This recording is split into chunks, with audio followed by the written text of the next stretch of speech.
श्री कृष्ण कहते हैं, मैं तुम्हारे 100 अपशब्द सुनने के लिए तैयार हूँ, लेकिन अगर तुमने मेरे मासूम भक्तों के साथ खिलवाड़ किया तो मैं तुम्हें कभी माफ नहीं करूँगा।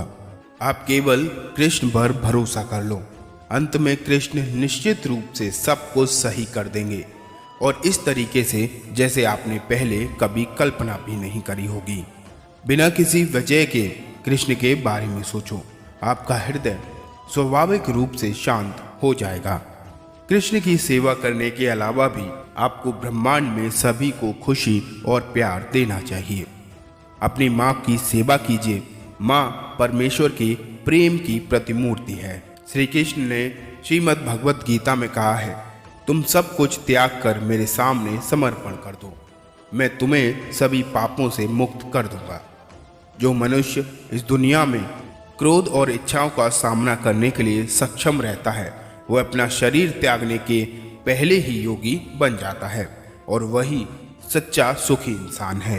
कृष्ण ने यह भी कहा है, तुम केवल मुझे जान लो, मैं तुम्हें कई जन्मों का सच्चा ज्ञान प्राप्त करवा दूं। मैं हमेशा तुम्हारी सहायता के लिए खड़ा रहता हूँ, लेकिन जब तक तुम मुझको पुकारोगे नहीं, तब तक मैं तुम्हारी सहायता नहीं कर पाऊंगा। जो निरंतर योगाभ्यास करता है, जिसका मन किसी और चीज के बारे में नहीं सोचता, निरंतर मेरा ध्यान करता है, वह परम दिव्य पुरुष को प्राप्त करता है। निस्वार्थ प्रेम से मेरी सेवा करने से पुरुष या स्त्री गुणों से परे हो जाते हैं। ऐसा व्यक्ति ब्रह्मा को जानने के योग्य है। न यजमान और न ही महर्षि मेरी उत्पत्ति का कारण जानते हैं, उनका निर्माण भी मुझसे ही संभव है। मेरी चरण में बैठे योगी को चाहिए कि मन को एकाग्र कर समस्त विचारों और क्रियाओं को नियंत्रित कर मन को शुद्ध करने का प्रयास करे। मन के भ्रमित होने पर तर्क नष्ट हो जाता है और जब तर्क नष्ट हो जाता है तो मनुष्य नीचे गिर जाता है। यह सच है कि मैं एक ही समय में हर प्राणी में मौजूद भी हूँ। जिसमें किसी प्रकार की आसक्ति नहीं है, वह निश्चित ही दूसरों से प्रेम कर सकता है, क्योंकि उसका प्रेम शुद्ध और दिव्य है। शांति से सभी दुखों का नाश हो जाता है। ऐसे शांत चित्त व्यक्ति की बुद्धि पूर्ण स्थिर हो जाती है। बिना विचार किए अज्ञानी लोग अपने लाभ के लिए काम करते हैं और बुद्धिमान लोग पृथ्वी के कल्याण के लिए काम करते हैं। जिस प्रकार धूल एक दर्पण को ढक लेती है, ठीक उसी प्रकार क्रोध बुद्धि को अस्पष्ट कर देती है। श्री कृष्ण कहते हैं, मैं ना तो तुम्हारी महंगी भेंट से प्रसन्न होता हूँ, न ही दिखावटी दान दयालुता से। अगर मेरे मन को हरना है तो मुझे प्रेम से पुकारो, मैं हाजिर हो जाऊंगा। अवास्तविक चीजों को लेकर मन में कभी भी डर पैदा मत होने दो। वो वास्तविक नहीं है और वह ना तो कभी था और ना ही कभी होगा। इसके विपरीत जो वास्तविक है वह हमेशा से था और ना तो उसे बदला जा सकता है और ना ही नष्ट किया जा सकता है। जो मनुष्य किसी अच्छे काम में लगा हुआ होता है, आने वाले समय में उसका अंत कभी भी बुरा नहीं होता।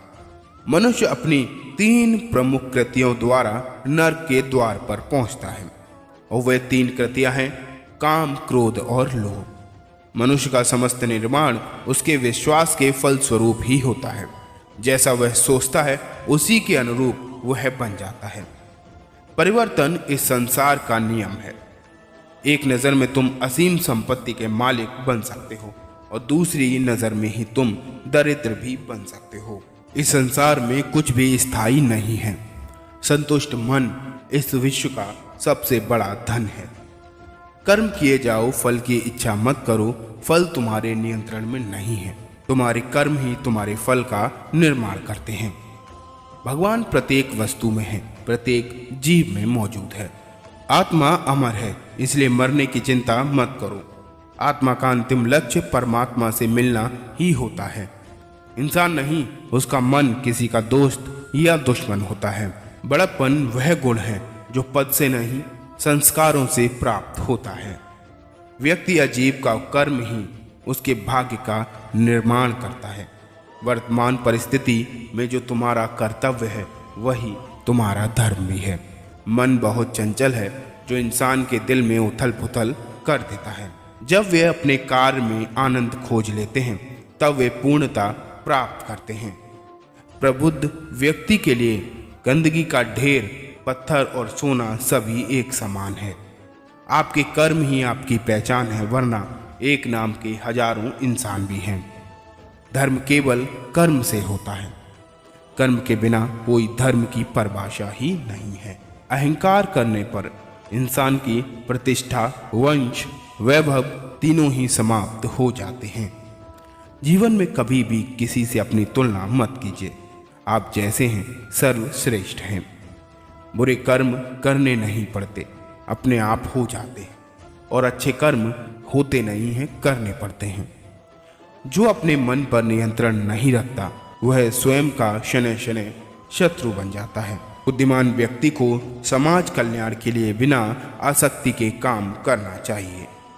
स्वार्थ संसार का एक ऐसा कुआं है जिसमें गिरकर निकल पाना बहुत ही कठिन है।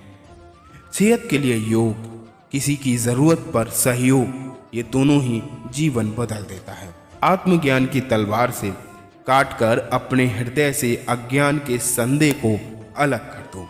दुष्ट लोग समझाने मात्र से अगर समझ जाते तो यकीन मानिए महाभारत कभी भी नहीं होता। जय श्री कृष्ण।